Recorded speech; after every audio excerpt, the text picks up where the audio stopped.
Nós somos a primeira igreja batista em Itapevi. Que a mensagem a seguir possa abençoar sua vida. Nós estamos na nossa terceira reflexão de nossa série, administrando a vida como Cristo. E tenho dito aqui, e mais uma vez quero fazer lembrar, que administrar é o ato de gerenciar recursos e pessoas, e que uma boa administração é aquela que alcança os seus objetivos sem desperdiçar seus recursos materiais e humanos. Em nosso primeiro encontro, nós falamos da administração do tempo. No domingo passado, nós falamos de administrar a oração. E hoje nós vamos falar sobre finanças. Quem nunca teve problemas financeiros? Não precisa nem erguer sua mão. Quase todos nós, de alguma forma, vivemos problemas financeiros, seja de uma ordem maior ou menor, né? Mas todos nós passamos por algum momento por uma dificuldade. Quem nunca passou apuros por falta de dinheiro? A gente já passou por apertos por não ter o dinheiro, não, um dinheiro às vezes você quer tomar um sorvete, um dinheiro muitas vezes você quer para pegar um ônibus, enfim. Todos nós acho que já vivemos algum momento assim, né? E a área financeira é uma área que afeta muitos casamentos. Traz distanciamento no relacionamento conjugal, ansiedade, irritação, insônia. Muitas pessoas não dormem por ter muito dinheiro ou não dormem por não ter dinheiro. Mau testemunho, usam o dinheiro de maneira errada. Mas é uma área importante de falar. E eu confesso que eu me sinto um pouco constrangido de falar de dinheiro pelo tempo em que vivemos. Porque muitas igrejas e muitos líderes têm tratado este tema de uma forma muito astuta e maligna. E aí, quando vai falar sobre isso, as pessoas já ficam um pouco, né, pé atrás.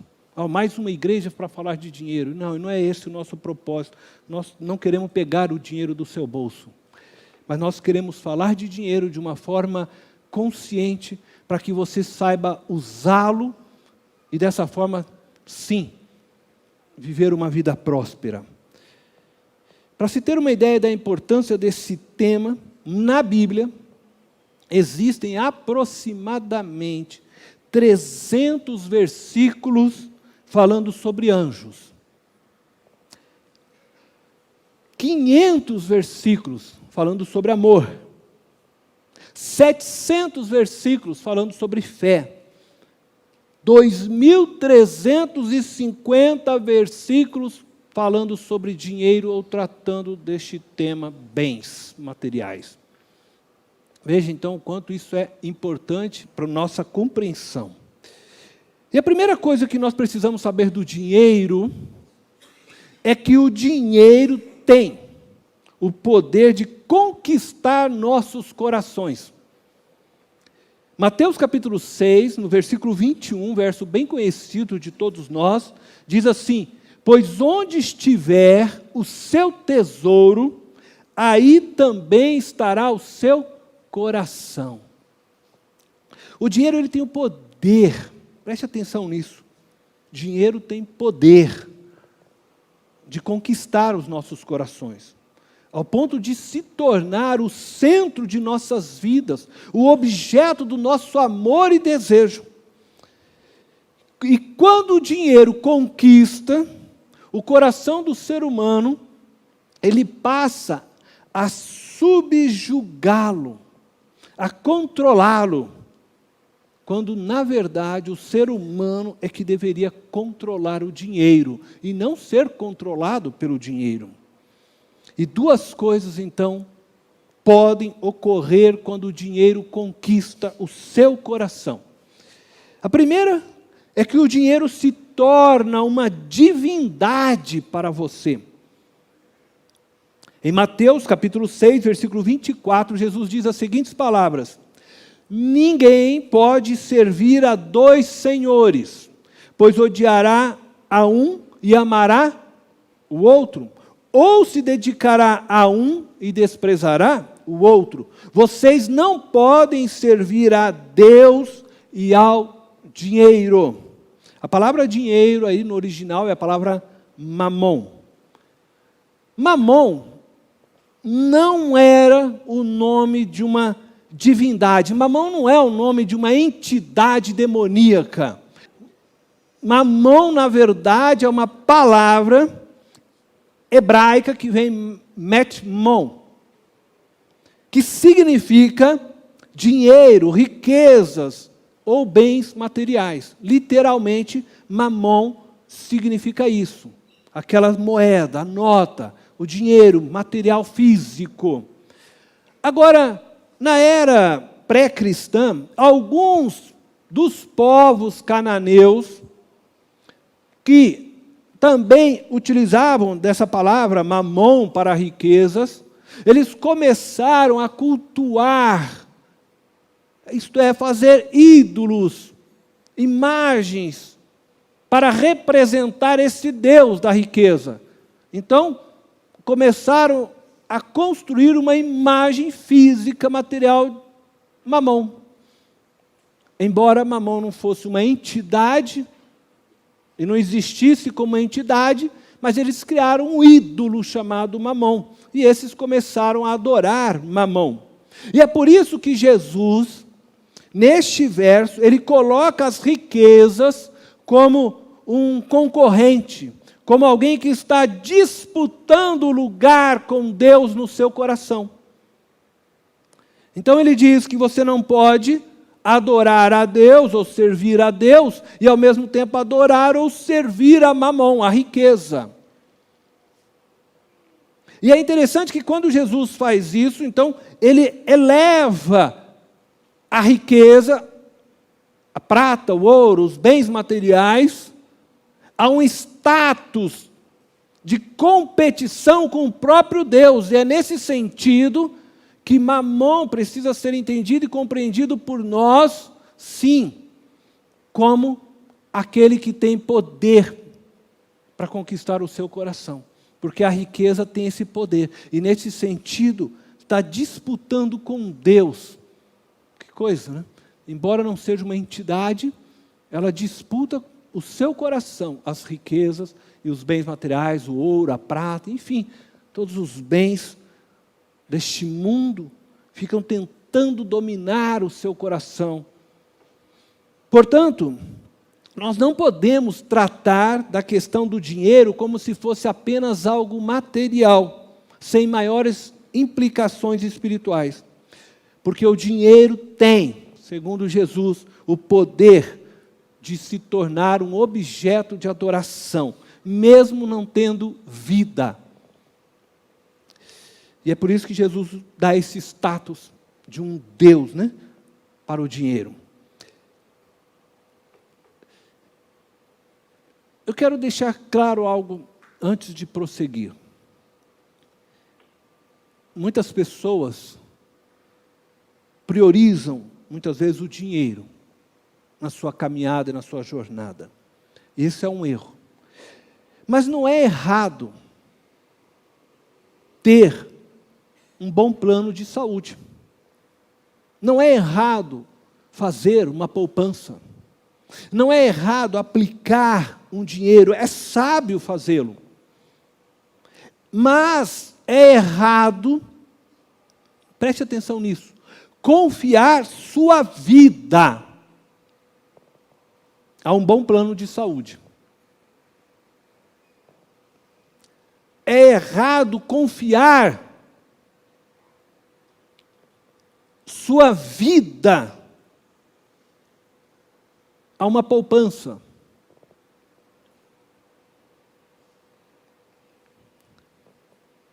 Não é errado trabalhar e comprar bens materiais. Mas se torna errado quando você não desfruta daquilo que Deus lhe tem dado e abençoado. Quando você não consegue compartilhar com o seu próximo de tudo que Deus tem proporcionado a você. O que é errado, enfim, não é ter o dinheiro, ter bens materiais. Não é errado fazer planos de saúde, plano de aposentadoria, não. Mas é errado quando você confia a sua existência, a sua vida a isso. Porque aí você está transformando isso em mamon. Você está construindo um ídolo do qual você acredita que vai ter o poder de te guardar. Mas o verdadeiro guardador da sua vida é o Deus vivo, Deus de Israel. Amém? E quando nós, então, pegamos a nossa fé e tiramos de Deus, e nós depositamos nossa fé em mamon, na riqueza, nós o fazemos ídolo. Tiramos Deus da jogada e colocamos o nosso bem-estar, o nosso conforto, a nossa esperança naquilo que o dinheiro pode oferecer.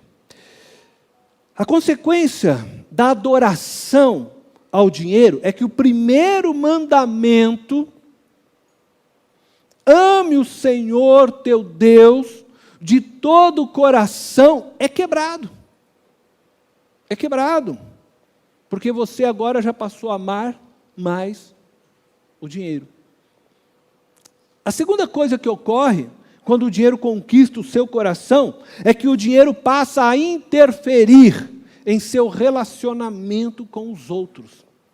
Em 1 Timóteo capítulo 6, versículo 10, diz assim: pois o amor ao dinheiro é raiz de todos os males. E algumas pessoas, por cobiçarem o dinheiro, desviaram-se da fé e se atormentaram a si mesmas com muitos sofrimentos. Quando o ser humano, então, é seduzido pelo dinheiro, torna-se capaz de fazer qualquer coisa para obter mais dinheiro. E também fazer qualquer coisa para não perder aquilo que ele já abraçou, já conquistou. Às vezes conscientemente, outras vezes inconscientemente, abre mão da convivência familiar, do abraço do seu cônjuge, dos filhos, do sorriso dos amigos, e ainda às vezes vai mais longe.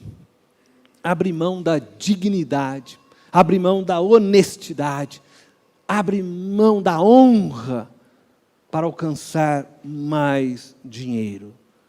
E a gente assiste isso todos os dias na televisão, né? Todos os dias no jornal você vai ver uma reportagem de alguém que vendeu a sua honra, vendeu a sua honestidade para poder obter mais lucros pessoais. Ambos, tanto aqueles que têm dinheiro, quanto os que não têm dinheiro, mas que se deixam ser levados, que se deixam ser tomados em seus corações pelo dinheiro, vivem intensamente na busca de mais, porque nunca se sentem satisfeitos, e vivem intensamente com medo de perder o que já alcançou. Portanto, o dinheiro é um problema tanto para os que têm, quanto para os que não têm. Porque ele pode se tornar um ídolo, tanto para um quanto para o outro.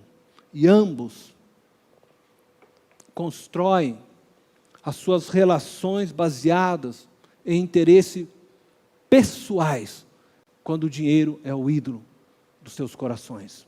Quando o dinheiro é o Deus da sua vida. Afastam-se de pessoas, muitas vezes porque têm medo que aquelas pessoas podem prejudicá-la no ganho do seu dinheiro, se aproximam de outras porque têm interesse para que possam ter algum lucro por trás daquela amizade, e vivem assim, numa relação utilitarista e consumista. Quando o dinheiro ganha o coração do homem, ele interfere nos relacionamentos. E a consequência é que o segundo mandamento também é quebrado. Amarás o teu próximo como a ti mesmo. Mas o dinheiro impede que essa pessoa se lance em amor pelo próximo como deveria. Para que você não tenha seu coração dominado pelo dinheiro, você precisa colocar um limite de satisfação em sua vida com relação ao dinheiro. Você precisa estabelecer um limite para você, daquilo que você quer alcançar, para que você diga: estou financeiramente realizado. Tenho minha casa própria, tenho o meu carro, pago a escola dos meus filhos, estou satisfeito. Você precisa estabelecer um limite para você. Do contrário, você nunca se encontrará satisfeito, porque o dinheiro vai sempre te impulsionar a desejar mais. E nós temos uma mídia, nós temos um mercado aí fora, que vai também impulsionar seu coração para que você queira mais, você se sinta insatisfeito sempre.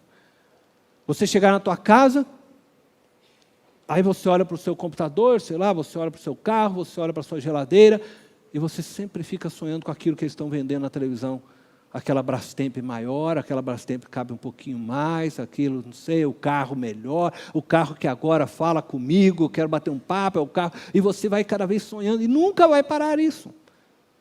A tecnologia sempre vai lançar coisas novas e vai sempre te induzir a obter isto. Afinal de contas, você merece todo o conforto, né? E você começa a se ver nessa corrida de insatisfação constante do teu ser. Porque o dinheiro nunca vai te satisfazer plenamente. Bom, uma vez que nós já compreendemos aqui o aspecto perigoso do dinheiro, nós vamos estudar alguns princípios nessa noite para uma boa administração financeira, a partir dos ensinos bíblicos.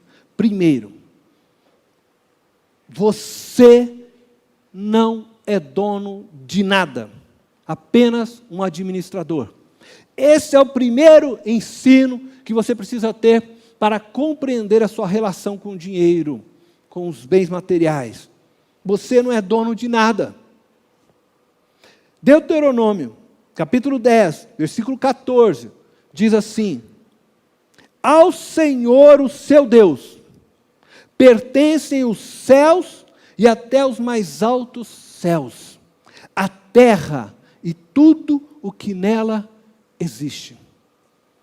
O céu e até os mais altos céus, a terra e tudo que nela há, toda a matéria-prima existente na terra.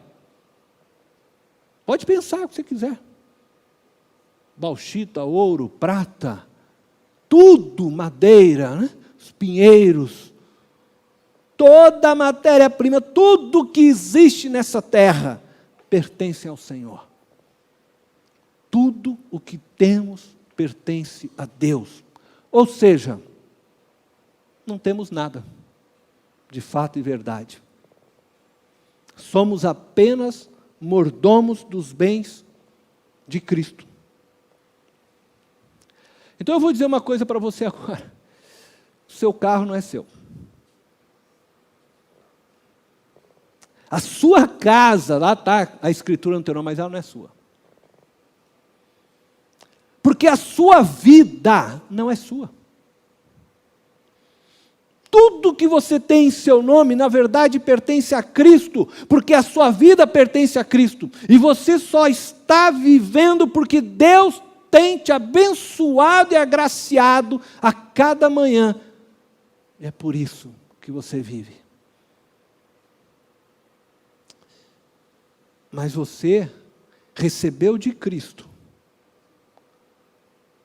o dever, o direito de administrar tudo isso que Ele tem te confiado. A casa, o carro e todas as demais coisas. Você, na verdade, é o mordomo que administra os bens que Cristo tem confiado a você. De modo que, administrando bem ou mal, você vai ter que prestar contas de sua administração. Portanto, a ideia nossa nessas mensagens é que você aprenda para apresentar a Deus uma boa administração. Então essa é a primeira verdade bíblica sobre finanças que eu e você precisamos compreender. Tudo que Deus nos deu nessa vida, dons, oportunidades, habilidade, dinheiro, família, foi nos confiado com o fim de glorificarmos a Ele, Deus. Mas às vezes, quando a gente fala assim, que existimos para glorificar a Deus, parece que fica meio vago. Então eu quero dizer para você, você glorifica a Deus tornando a santidade de Deus visível ao mundo.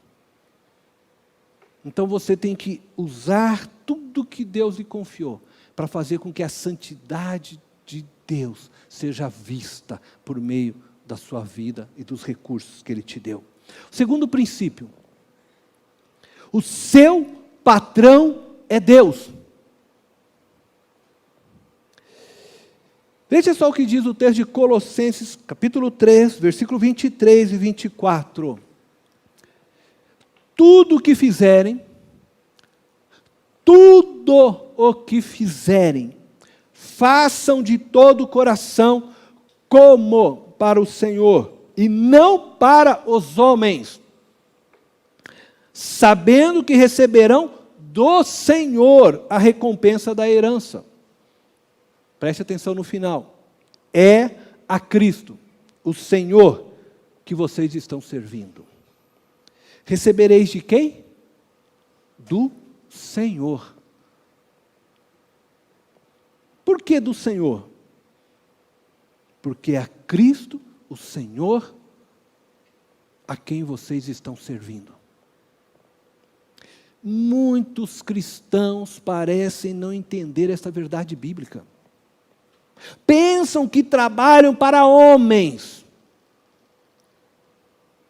para um patrão humano.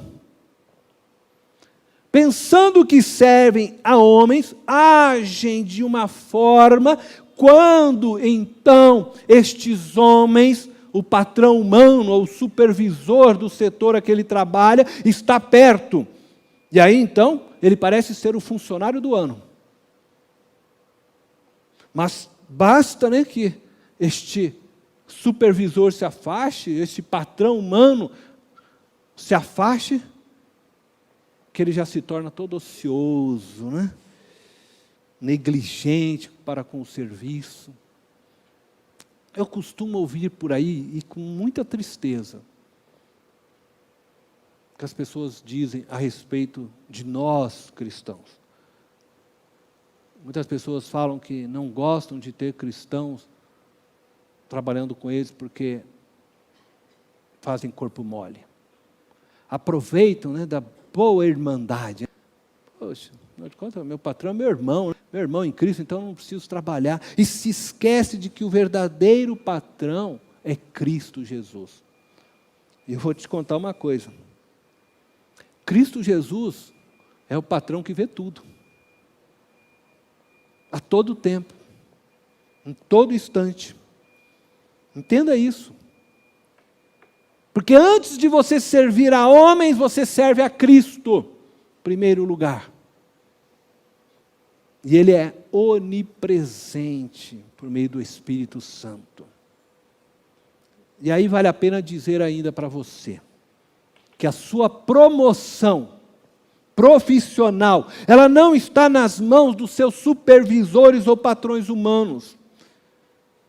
Ela está nas mãos do seu verdadeiro patrão, Cristo Jesus. Sirva de todo o seu coração a Cristo. Quando você serve o outro, o próximo, é a Cristo que você serve. É a Cristo que você faz. E quando você não faz, é a Cristo que você deixa de fazer. Bom, agora que nós já sabemos quem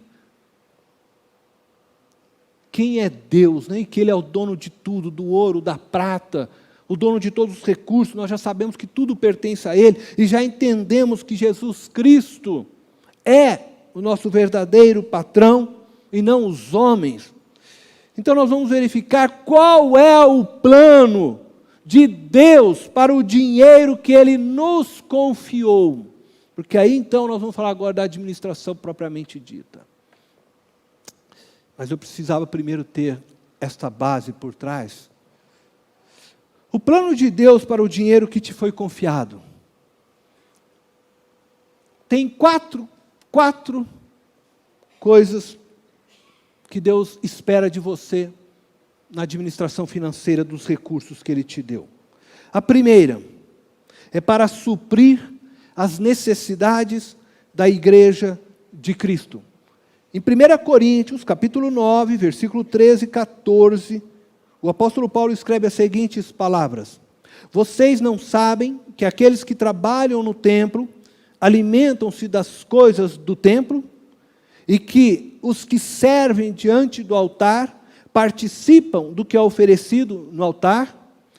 Da mesma forma, o Senhor ordenou aqueles que pregam o Evangelho que vivam do Evangelho.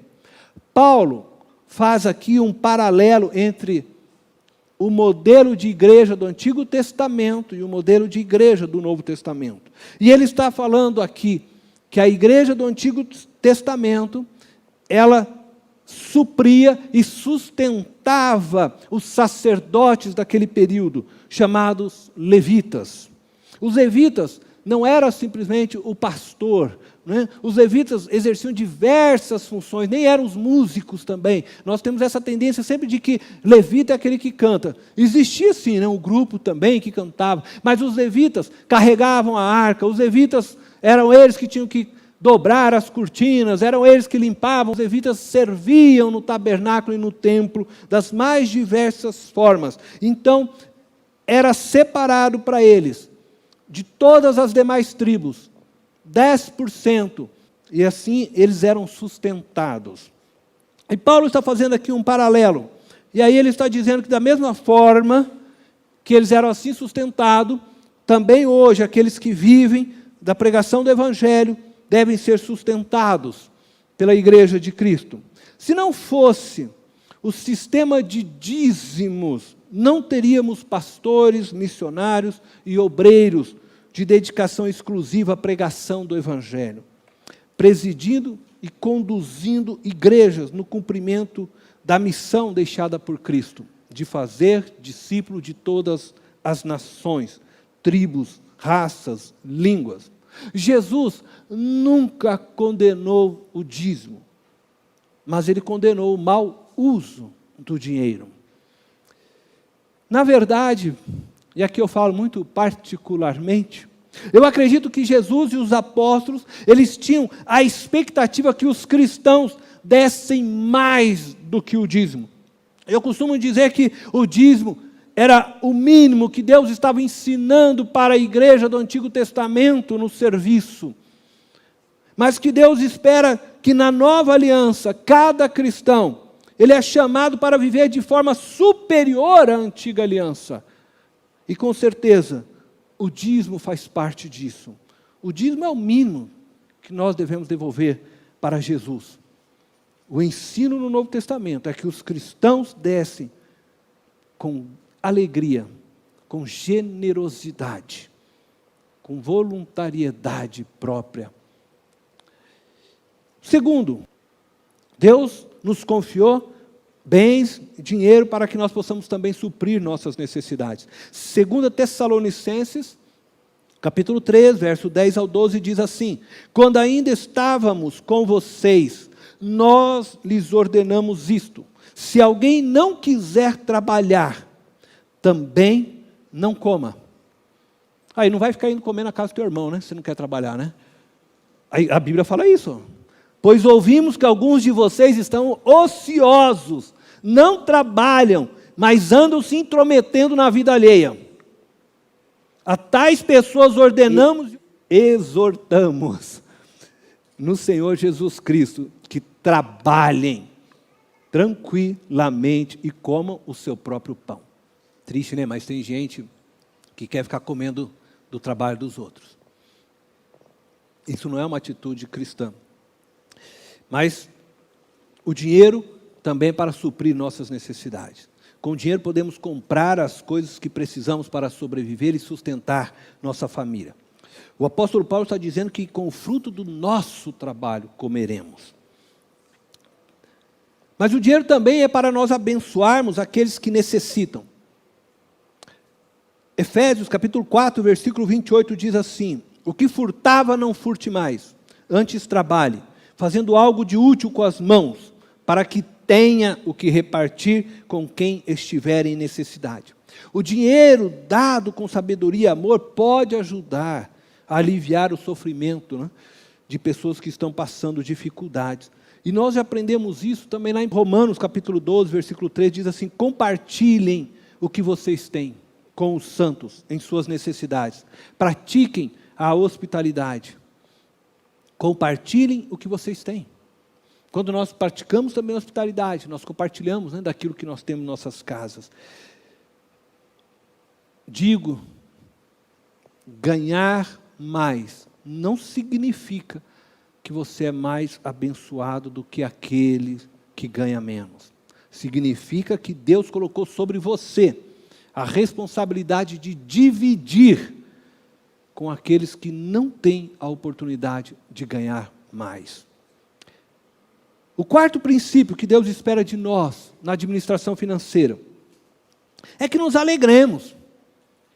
O dinheiro também é para nós nos alegrarmos. É para você curtir a vida. É para você passear. É para você tomar sorvete com seus filhos. Veja o que diz Eclesiastes, capítulo 5, verso 18 e 19. Assim descobri que o melhor e o que vale a pena é comer, beber e desfrutar o resultado de todo o esforço que se faz debaixo do sol, durante os poucos dias de vida que Deus dá ao homem, pois essa é a sua recompensa. E quando Deus concede riqueza e bens a alguém, e o capacita a desfrutá-los, a aceitar a sua sorte e a ser feliz em seu trabalho, isso é presente de Deus. Então o dinheiro é para você também se divertir. Não é para você só ficar guardando, e esperando um dia que você vai morrer. É para você passear, é para você curtir a família. Não é errado, gente, não é pecado desfrutar do dinheiro, tá? Daquilo que Deus te dá. Mas nós devemos encontrar em tudo isso o equilíbrio para essa administração. Bom, tendo em mente tudo o que falamos, a Bíblia nos apresenta alguns conselhos para administrarmos bem os recursos financeiros confiados a nós por Jesus. Nós vimos as 4 formas que Deus deseja que a gente use o dinheiro. Mas Ele nos dá algumas dicas a respeito do dinheiro, né? Como a gente administrar isso. Então, uma das dicas da palavra de Deus é a seguinte: não faça dívidas. Provérbios 22, versículo 7 diz: o rico domina sobre o pobre. Quem toma emprestado é escravo de quem empresta. Se você não deseja se tornar escravo da Casas Bahia, da 100, né? Ou até mesmo de um irmão, não pegue nada que você não possa pagar à vista. Não faça dívidas. Quem faz dívidas está se colocando na posição de servo daquele a quem agora ele deve. E se você faz dívida lá com a Casas Bahia, você agora é um servo das Casas Bahia. Você precisa trabalhar para Casas Bahia. E eles vão ficar muito felizes. Eles querem que você pegue cada vez mais parcelado, porque tem juros. Eles querem que, em vez de você comprar um carro à vista, que você possa comprar, você vai lá e compra um carro que você possa ficar devendo uns 30 mil para eles. Eles querem isso, porque eles querem ganhar nos juros, eles querem que você fique anos pagando, sendo escravo deles. Portanto, tome cuidado ao fazer empréstimos de financiamento, principalmente a longo prazo. Busque sempre comprar à vista. Isso é uma coisa que eu e a Silvana sempre cuidamos. Se precisar ficar um mês sem geladeira, eu vou ficar um mês sem geladeira, mas eu vou juntar o dinheiro até a hora que eu tiver o dinheiro para ir lá e comprar à vista. Não devo nada a ninguém. Bom, cartão de crédito, hoje de manhã a Regina falou aqui, né? Joga fora. Joga fora.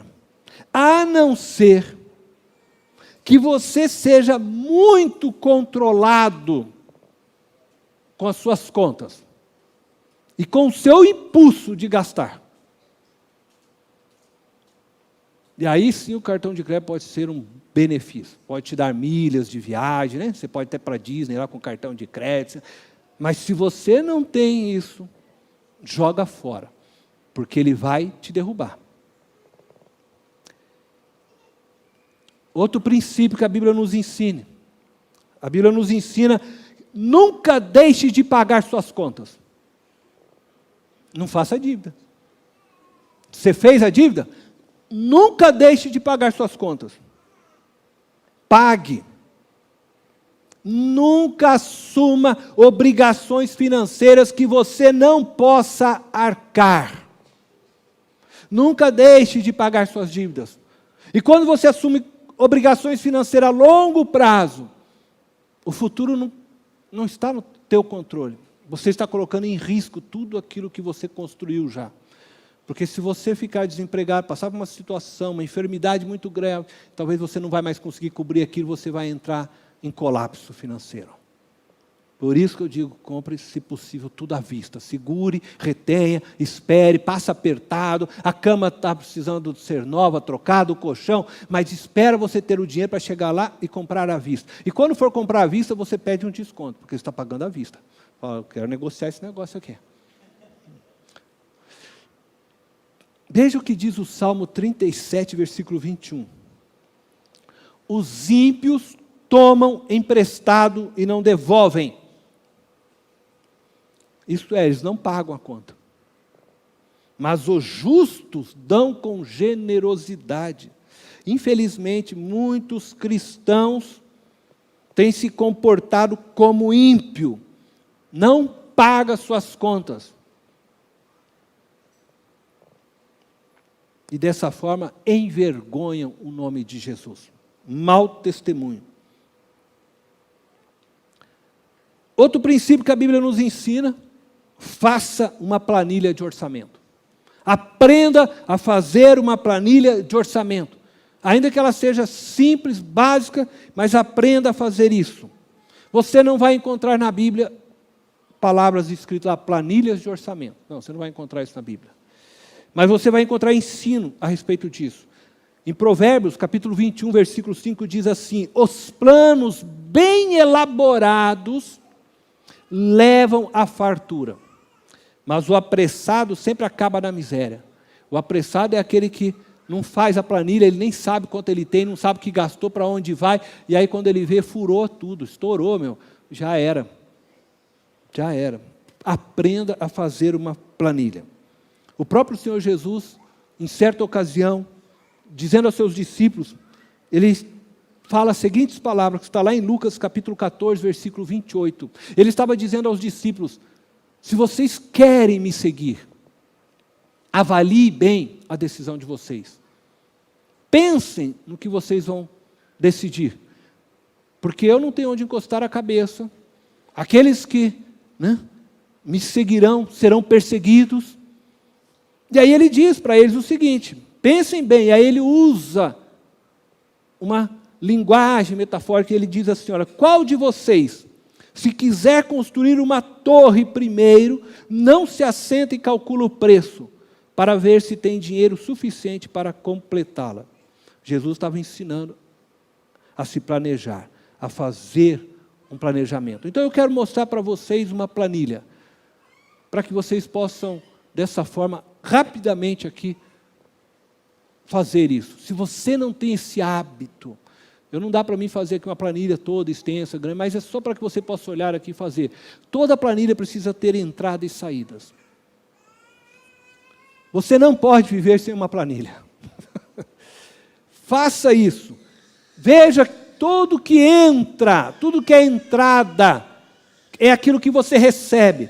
O salário do seu marido, o salário da esposa, a pensão, aluguéis, não sei, o que você tiver que entra, você recebe, você coloca lá, entradas. e você vai somar, e você vai ter lá o total de entradas. Depois você coloca saídas. Então você vai ver tudo quanto você gasta. Aí você coloca lá o teu dízimo. Porque o dízimo é a primazia. Aqueles que realmente confiam no Senhor, a primeira coisa que ele faz é entregar o dízimo, porque ele sabe que as demais coisas Deus suprirá. Ah, você fez, junto com a igreja, um compromisso missionário. Coloca lá, você tem um compromisso. Do valor que você receba, não importa. Se é R$500, se é 1.000, se é 2.000, tira um valor para uma poupança. Aprenda a fazer isso. Nem que seja R$10, mas você coloca lá, porque se uma hora passar um apuro, uma enfermidade, você precisar comprar um remédio, eu não tenho dinheiro para nada, eu tenho uma poupança lá, eu vou usar nesse momento. Faz lá uma poupança. E, enfim, você vai descrevendo depois aí, mercado, água, luz, escola, tudo que você, a feira, você vai descrevendo, não daria para me mostrar tudo aqui. Agora, o importante é que o teu total de saída seja menor que o total de entrada. Isso é importantíssimo, viu? Se o total de saída estiver maior que o total de entrada, você vai ter que fazer cortes do teu orçamento. Aí você vai olhar para essa planilha e vai falar, bom, o que eu posso tirar? A esposa? Não. Não. Ou a esposa, né, vai dizer, não, tirar o marido? Também não. Vamos sentar juntos e vamos ver o que podemos tirar. De repente, nós estamos pagando lá canal desses aí, né, TV a cabo. Poxa, não é uma coisa essencial, vamos tirar, vamos cortando coisas. Mas o total de saídas sempre tem que ser menor que o total de entradas. Então, faça isso, aprenda a fazer isso. E, por fim, eu quero dizer aqui o último princípio. Lance seu pão sobre as águas. Olha só que palavra bonita de Eclesiastes, capítulo 11, versículo 1. Atire o seu pão sobre as águas, e depois de muitos dias, você tornará a encontrá-lo. Você já pensou nesse texto? Sabe o que é essa palavra? Essa palavra aqui, na verdade, é a lei da semeadura. Lança o teu pão sobre as águas. Em vez de você comer o pão e ficar sem, lança sobre as águas, você vai engordar os peixinhos. Depois de muitos dias, quando você precisar, os peixinhos estão barrigudinhos, você vai lá e pesca. É o que o texto está querendo ensinar para nós. Lance o seu pão sobre as águas. Sabe? Abençoe pessoas, abençoe vidas, divida o seu pão. Lança sobre aqueles que estão ao seu redor, próximo a você, e no dia que você precisar do pão, eles vão estender as mãos para você e vão te ajudar. Entendeu? É esse o princípio, é o princípio da semeadura. E se você for ruim de pescaria, Deus vai prover alguém para te ajudar a pescar. Mas Deus sempre proverá aquilo que você precisar. Eu quero concluir então e dizer para vocês agora as palavras finais. Deus é o Senhor de todas as coisas. O Senhor da sua vida. Nada existiria se não fosse por sua vontade. Você não existiria se não fosse pela vontade de Deus. Deus desejou sua existência.